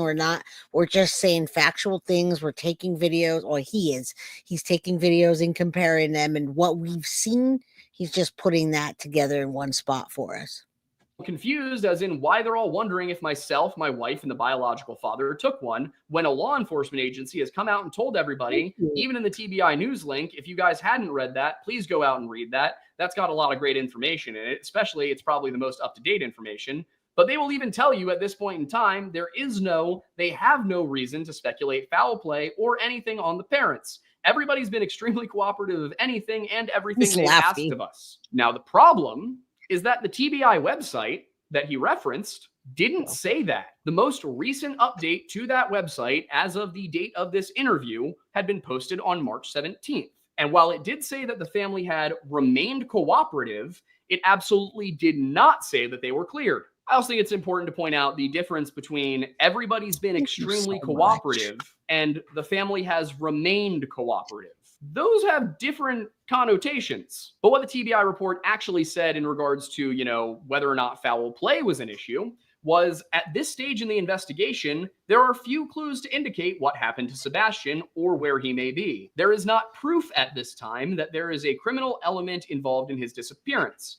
But also, there is not any proof that there is not a criminal element involved. So agents and investigators are reviewing any possibility at all that may indicate where Sebastian is. That, however, is not the lie I'm referring to here, even though it is a blatant lie. The lie we're focused on here is the one where on the 25th, just under 8 minutes into the conversation, Nancy Grace asked point blank, okay, have the two of you taken a polygraph? Katie replied, I have, while Chris replied, I have not. So, I mean, says, that's let's do it. Different answer from the 3 he gave to Duchess's panel. And he elaborated. And see, I didn't know anything about Dutch's panel because I try to stay away from all these panels. Now, it gives good information when you come back to it and you pick things out that you can go back and say, he said this, but versus this. Now, we know on my channel, if you don't know, I covered, he called it Harry Potter talking shit. That's because he looks like a nerd. It's good that he's a nerd. He digs up his facts. But listen, we covered the Nancy Grace episode, and she said, I will give you the polygraph test. I'll pay for it. Let's take it. And then Chris calls in with an excuse, like every time. That's funny, Mystic Butterfly. Good to see you. All right. Yeah, I'll listen to these hours when I go. Yes, listen to when you go to bed. Check it out. It's pretty freaking awesome just to get something like this without all the nonsense and the 3 hours of just focusing on some lights near a trash can that may be a UFO or maybe Sebastian or maybe a neighbor. I cannot do that, you guys. I need my brain to be filled with information that is logical. So you're never going to catch me thinking that there's UFOs and lights and all this crazy madness. Let's stick to the facts here. I've offered and volunteered on many occasions to take a polygraph, and I was told directly by law enforcement that because of my whereabouts, I did not need one. I want to also say that at no point have I stumbled across any confirmation from law enforcement that they did confirm he was in Memphis that night. Haven't come across it. It might be out there, but I sure haven't seen it. If somebody has it, send it to me, and I'll factor that into part 3. I would love to know, honestly, please, because knowing that he was in Memphis would knock some stuff off the table for me and really help me to organize things. That said, I have a few reasons to believe he may not have been in Memphis. But anyway, later in the interview, Nancy came back to that and asked Chris, if I were to set up a poly for you, would you take it? To which he replied, name the place and time, ma'am, I'll be there. This, it seems, was also a lie because Nancy Grace says she followed through on it and Chris didn't hold up his end of the deal. Speaking to Crime Online journalist Dave Mack in an episode of Crime Stories posted on April 4th, 2024, Nancy revealed that she had set up a polygraph, a very well-respected polygrapher, a place, and a time. However, according to her, Mr. Proudfoot tells us that he has been instructed by the TBI not to be on with us today and ask for help finding his son, his stepson, and not to take a polygraph. Nancy said she's never heard of that, and after Chris falsely implied that he had been cleared by the TBI, I'm hesitant to believe that this instruction came from the TBI at all. And Nancy seemed to agree with this. She said that as a prosecutor, as an assistant district that was a huge red flag. That was around the time when I stopped kind of paying attention to all these different creators with different panels talking about different things and doing all these crazy madness. But yeah, guilty people won't do a polygraph. I agree. They also don't lie the way they do. They also they either, if they didn't do anything, they really don't care that Sebastian's gone, unless some people suspect, which is, I don't, but some people suspect that Katie and Chris didn't want Seth to have Sebastian, so they send him off to this, somewhere for him to be at a boarding type of school. I don't believe that at all. I really don't believe it's going to be some Hannah Kobayashi thing that he's fine and well and that Chris and Katie, the dumbfoots, orchestrated this thing for him to disappear for over 10 months. I don't think that they would even take the time or spend the money that it would take to do something like that. And that's why I don't feel like Sebastian is alive. Who would keep a 15, now he would be 16-year-old boy that's autistic and that will apparently eat you out of house and home and all the other things that they talked about him. There was a lot of victim blaming when you heard from Katie and Chris. They wanted to talk good about him. They knew they were supposed to talk good about their kid because their kid was missing, but yet everything that came out of their mouth wasn't anything that really was good. Yeah, we'd all be losing our stuff. Absolutely. And yeah, Sherry J, I've been saying that the entire time. I wish Chris would go cheat on Katie or Katie would cheat on Chris. You would hear he said, she said so hard. There'd be such a blame. The dumbfoots. Yeah.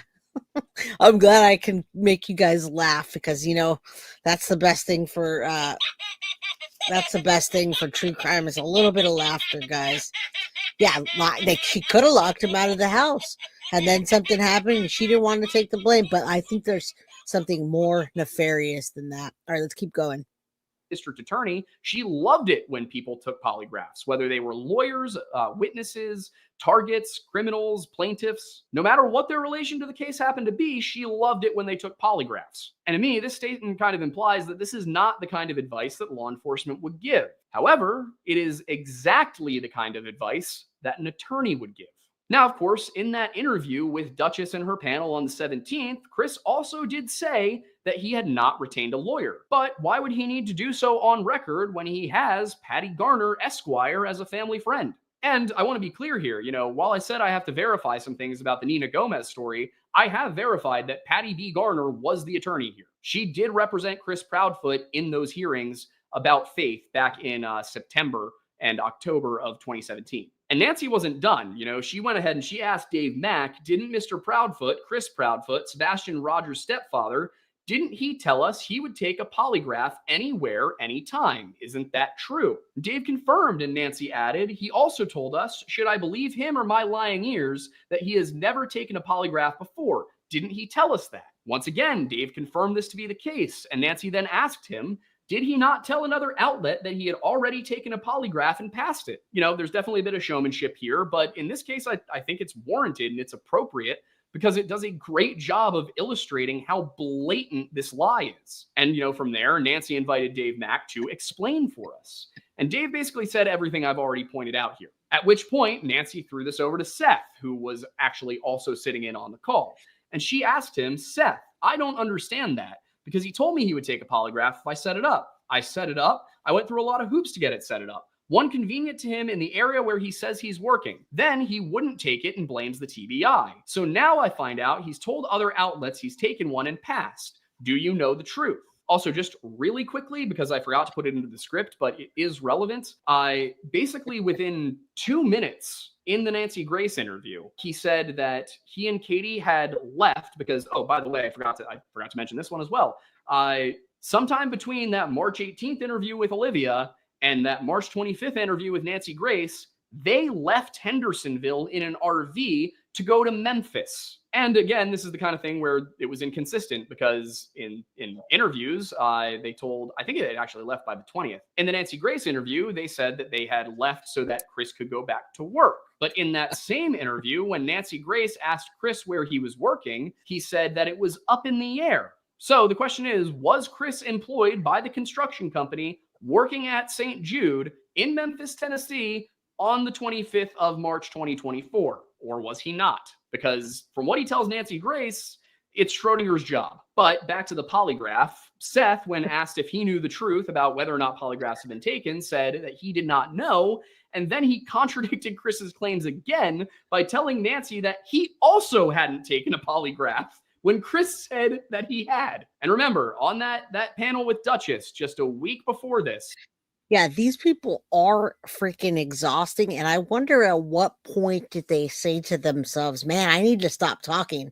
And they stopped talking. And then just as of what, last week and a half, Chris couldn't help himself to come back on somebody else's panel and start trash talking. Now, Seth has been doing that the whole time. And I got to say, I am empathetic no matter what you think of Seth. I feel like Seth has gotten caught up in all of this BS.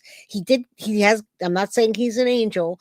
I don't think that he's not, like, if he sees a pretty woman or pretty women, that he's not being a creeper, or that he's not like running with the money and the donations and he should be doing, I don't know. But I think that he's a parent that is grieving and truly wants his son to be found. And I'm never going to not say this. So I love you guys and I appreciate the people that say all three of these people are suspect. And maybe Seth did something too. Like, he's a raunchy guy. You can be a raunchy guy, but you can still be grieving father as well. You can be taking advantage of the donations and not working, and you can be a drug taker or a pill taker at the same time. You can be this thing and you can still be this thing at the same time. And I think that that's the problem, is he's this and he's also this. In my opinion, I think he's missing his son. He doesn't know what happened. He wants to know what happened. He wants his son back. He was so close to living with him, and he's got all these unhealthy things that are happening. Yeah, that it's just, in my opinion, it's two things at once. But I don't, and now have I ever found Seth suspect? Why? I don't see why. I can never see it. But I do see the this and this. It's kind of like the commercial. You can get with this or you can get with that. This, that, this, and that. It's also a song. All right, let's go. He said that he initially said that all three of them had taken him past a polygraph. And then he said, he and Katie definitely had. And then there was that weird kind of cagey response where he said that the TBI had cleared him, rather than just straightforwardly answering the question. Which, honestly, I mean, the fact that rather than say yes or no to the question of whether or not he'd taken a polygraph, he went and obfuscated it and then goes on to say, oh, and also, just so you guys all know, the TBI says that we're all cleared. Like, you really don't need to be asking these questions. Like, that just comes across as so incredibly defensive to me. I would be considerably less suspicious of Chris Proudfoot if he had simply said, no, I have not yet taken a polygraph. In any case, Seth elaborated on why he had not taken one yet, and he said, because they have my location and whereabouts, but I still volunteered, and if somebody wants me to take one, that's something on my own free will. But he also said that at no point have the TBI instructed or advised him not to take a polygraph. Now, I haven't gotten too far into analyzing Seth and his claims and his background yet, and I don't want this to sound like I'm saying any individual involved here is a saint. But my only point here is to say that I think the evidence is quite clear that Chris deliberately lied about whether or not he'd taken a polygraph and why he hadn't taken a polygraph.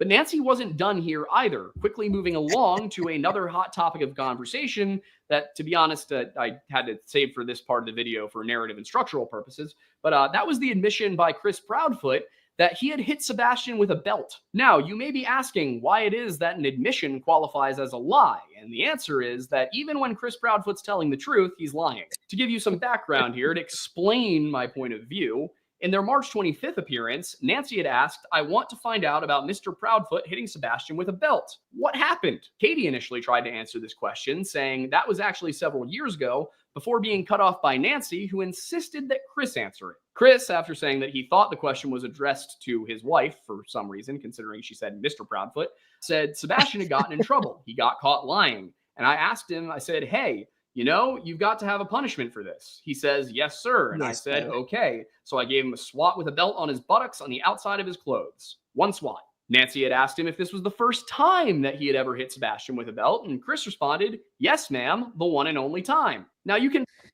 Yes, ma'am, the only one and only time, because we know that the parents that spank their children only do it one time, right? And then their child goes missing, and they can say, I only did it one time. Now, to bring it to Kylie's point, absolutely. If you guys know who Letitia Stout is, better yet, Tisha Stout, very similar circumstances. in many ways. Now, very similar circumstances when you go and you plead for a kid that you're not really pleading for and you can't show your face. Does anyone remember the Tisha Stout interview where she was pleading for Gannon to come home and they were looking at the back of her hair?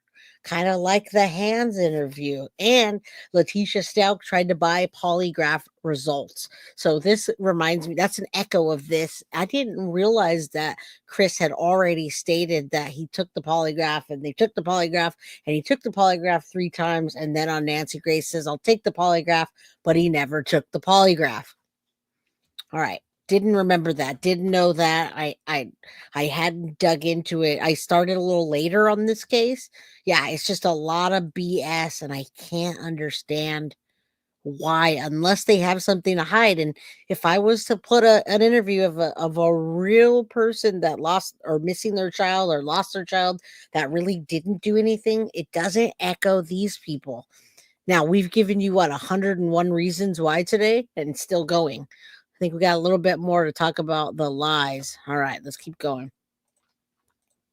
You can probably guess where this is going at this point. Nancy asked when this occurred, and she was told, years ago, ma'am, but that wasn't enough. She pressed him. She said, how many years ago? 1, 3, 10? And the question that was given was at least 3. And then finally, she had asked how all of this turned into a CPS complaint. And Chris said it didn't turn into a CPS complaint. And this, of course, is also a lie. And in the episode, Nancy had played those sequences from her earlier interview. So leaving those flashbacks behind, Nancy returned to the present saying, but didn't it? I've got a lot of things I need to dissect very quickly. Dave Mack, you and I have been scouring the internet and speaking to various witnesses. Mr. Proudfoot tells me to my face that he hit Sebastian with a belt. This is an autistic boy. An autistic boy. She paused, and I'm pretty sure in this same interview she said that no child should be hit with a belt. That was wrong, but it's even more wrong to hit an autistic child. And she said that there was actually a specialist she had on hand in the studio that day to talk about this. And I'll be getting to that aspect in part 3 as well. I know this might seem really arbitrary, but I promise it will make sense in a week. But anyway, after, mentioning that bit about the specialist and wanting to talk about how autism and corporal punishment might not vibe well, she said, help me, Dave. I'm hearing that it happened years ago. In both those quotes where you heard Chris Proudfoot speaking, he said several years ago. Then he says, when I press him on that, he says at least 3 years ago. However, he stated a different scenario to a different person. Explain, Dave Mack. And Dave told her he did a YouTube interview. And in that interview, he described the actual belt whack. And in your interview, he said that the belt whack did not lead to a CPS call. However, in his other interview, and before Dave could finish, Nancy interrupted, asking him to give her Sebastian's age at the time of the beating in question, and reminding the audience that Chris said 3 years ago. And Dave caught on real quick here and said, he said in another interview that the 15-year-old boy was upset. He was in trouble. He said he's 15 and he's in trouble. He was describing why Sebastian was mad about the punishment, the whack, and he said, 15-year-old boy, punishment. Now, that's not 3 years ago. That's within the last 12 months. And as noted by Dave seconds later, Katie had agreed with Chris that the beating was, in fact, at least 3 years ago. And then Seth chimed in with something that added a whole new level of importance to this aspect of the story. The fact that Sebastian had only turned 15 on December 7th, 2023.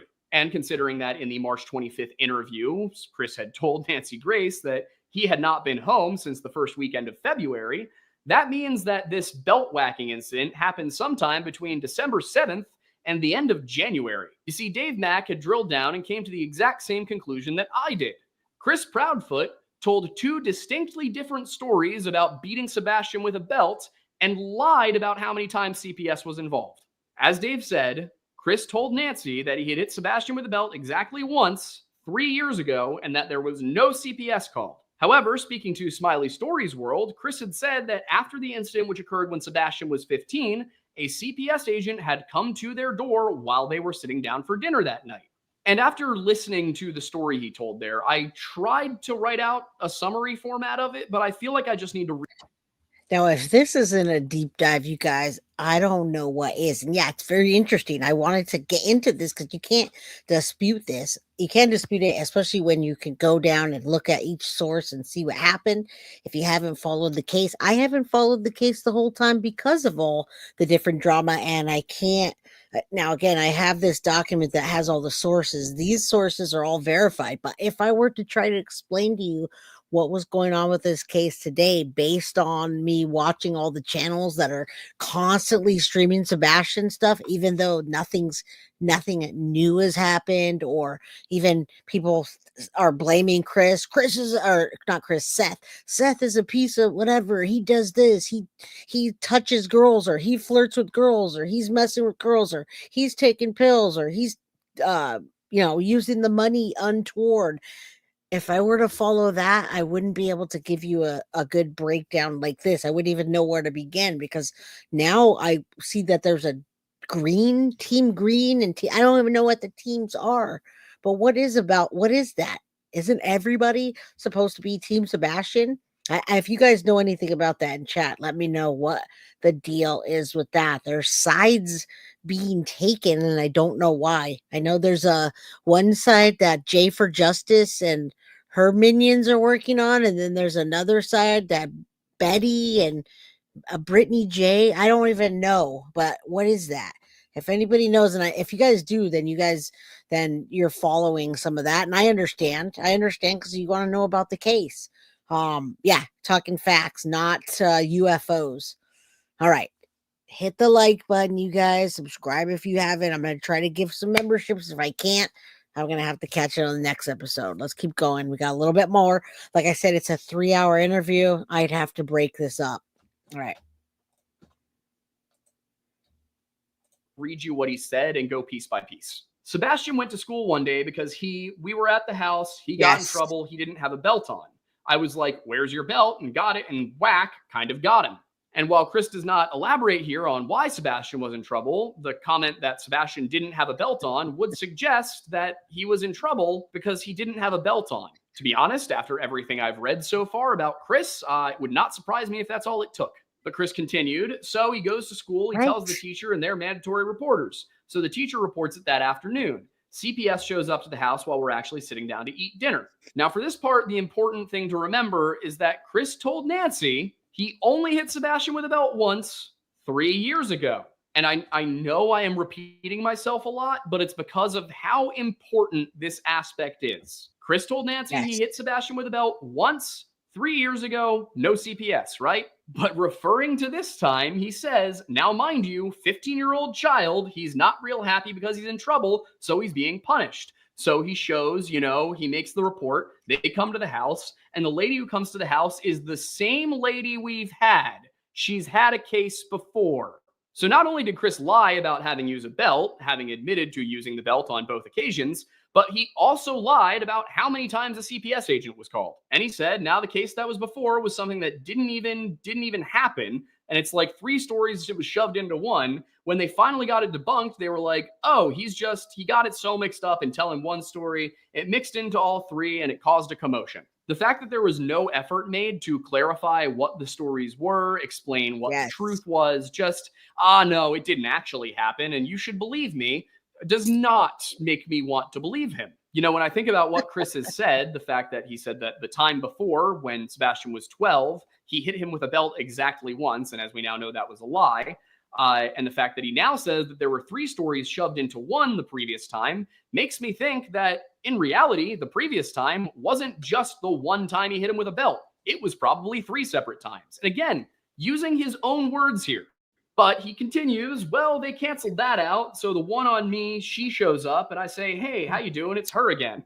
And initially, I didn't even catch this part, but Chris says, so the one on me, which could imply that those 3 stories Sebastian told the first time, maybe Chris wasn't the one responsible for all of them. And then the question is, who was? If we're going based on what Chris and Katie said in all of these interviews, which is that Chris really doesn't interact with many adults aside from them, it could really only be Katie, or potentially another member of the Proudfoot family.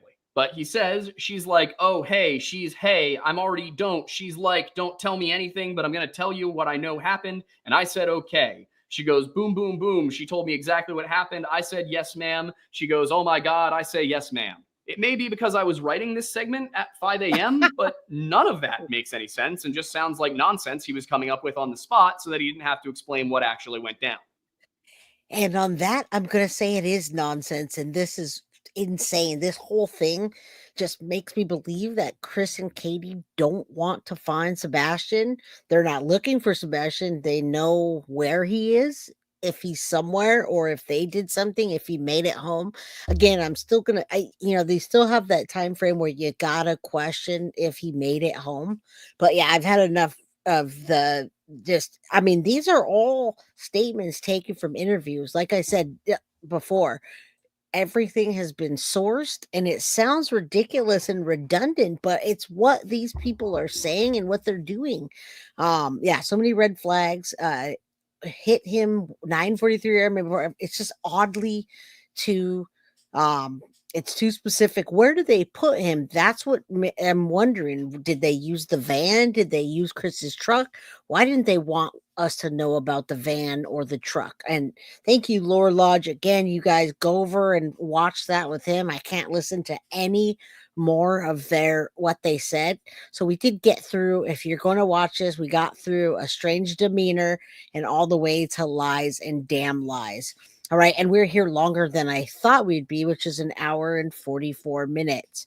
So that's probably why many of you stopped following the Sebastian case, maybe because of all the vindictive creators that are out for blood. And I try not to let them get to me. That's why I'm here to kind of fill in the gaps and make sense of what's going on, so you guys don't have to dig all over the internet and try to find this stuff. But as of today, January 7th, 2025, we're not any closer to finding Sebastian that anybody's told us, that the TBI knows of. As a matter of fact, the reward has gone up. Better late than never. What's going on? All right, I'm going to show you real quick, like I promised. I'm going to show you their house in Hendersonville, Tennessee.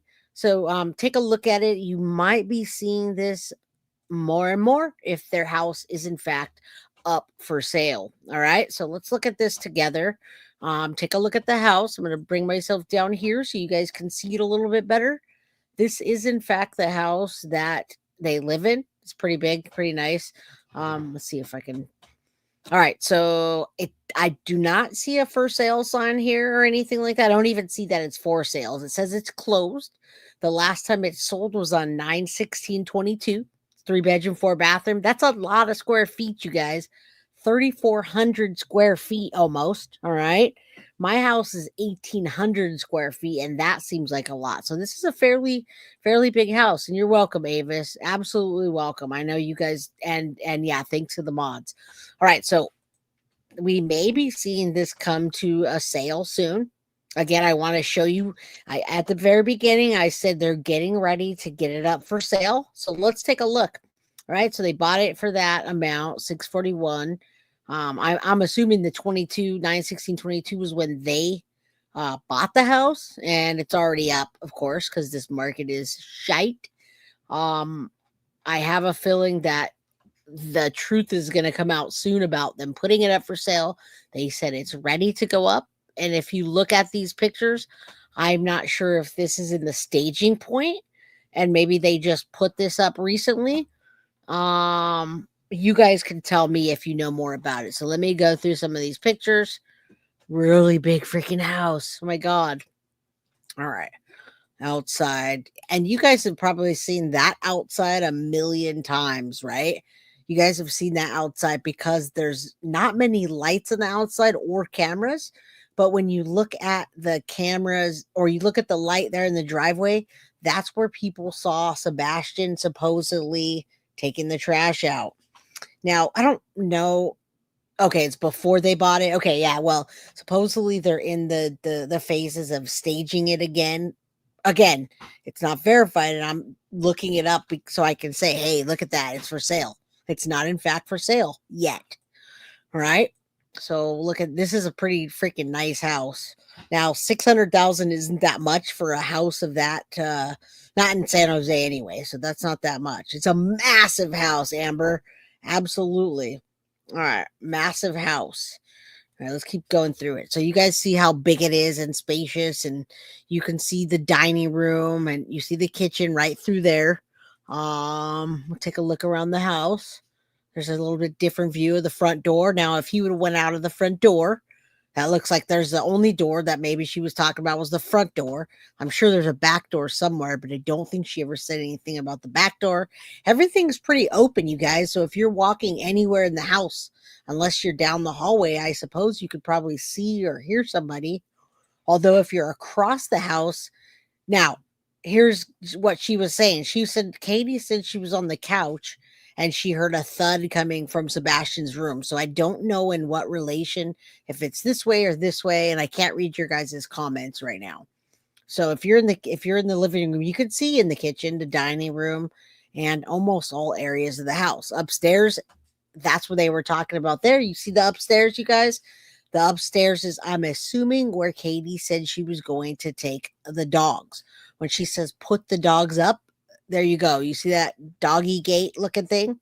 Yeah, 600,000 in Tennessee is a very nice house. It is 3,400 square feet is huge, you guys. Like I said, I'm at an 1,800 square foot house, and I feel like, well, my house is my kingdom, but yeah, that house is twice as big and then some. All right. So let's keep looking at this just so you can see the idea of Katie was sitting on the couch. She can kind of see everything. Not a very big kitchen, in my opinion. But if Sebastian's in the kitchen, you can see him from the couch, right? She said she was on the couch that night and fell asleep on the couch at, what, 9:43? I don't know, 10 o'clock when she heard a thud. Okay, so yeah, really big. There's another door headed out. Some bathrooms. That's a giant, massive, compared to San Jose, that's a huge master bedroom. Now, you guys might be used to that in different parts. Looks like there's like a walk-in bathtub there, walk-in type of shower bathtub. Oh, it's just a bathtub. Wow. That's like the bathtubs where people that can't walk go into. Sebastian's room is downstairs off the kitchen. Okay. But if he was in the kitchen, you can see him from the couch, which is where she said she fell asleep, right? You could maybe get a house for half that size for that price here. Where are you, Kylie? Where are you? I live in Connecticut. I'm renting $975 a month, Desiree. You can't even get a cardboard box in San Jose for $900 a month. You can't even get a room for $979 a month in San Jose. Like literally, you can like split a part of a room for $979 in San Jose. So very blessed. And you too, Kylie, for being in Chicago. All right. Emma misses her house. You're at a 670 flat. I love it. That's awesome. Awesome. Not around here, you don't, you guys. All right. San Jose, you don't get shite. All right. So there's the massive house. And we know we'll keep an eye on it to see if it goes up for sale. I could probably sign up for this thing. I could sign up for Zillow and watch out for this. Doesn't look like you can get out of there. There's where people say there's a room. There looks like the upstairs. Maybe where they put the dogs. Again, this house is massive. And if this was before, you can see the Lintons, Lintons. So this is not the Dumbfoot's house, all right? Not the Dumbfoots. Man, that house is big. That backyard is huge. All right. So we saw it. There you go. That's a house. I'm not sure what controversy. Bree said there's some Facebook groups with some controversy about it. Now, Silicon Valley, I think that's why. And Silicon Valley is big money, Ashley. When you're in Silicon Valley, you're right by Google. You're right by Apple. And everything in the Silicon Valley, you can go and get investors funds. There's angel investors. There's an investor for an investor of an investor in Silicon Valley. And I am in the heart of Silicon Valley in San Jose. So that might be why. But if you have an idea that you fell asleep and you woke up and I have an idea, an angel investor or an investor will give you their cash. All right. What's up, Kimmy? Good to see you. Good to see you. And my house is working itself out. I posted some pictures of my roof. The roof finally got fixed. But I don't have ceilings in a third of the house. I don't have ceilings, floors, walls, any of that. So I got to work on getting that done. So we're working it out. Again, you guys do me a favor, hit that like button on your way out. If you like the way I present true crime, thank you guys for so much for donating, super chat, super sticker. I'm sorry I couldn't send any money this time, I couldn't do any memberships, but hopefully YouTube stops doing that soon. Bree dropped her link there. Consider donating to her Buy Me a Coffee. It's just for her, for the work she does. It's not for the mods. So it's just for the work that she does with FOIAs, etc.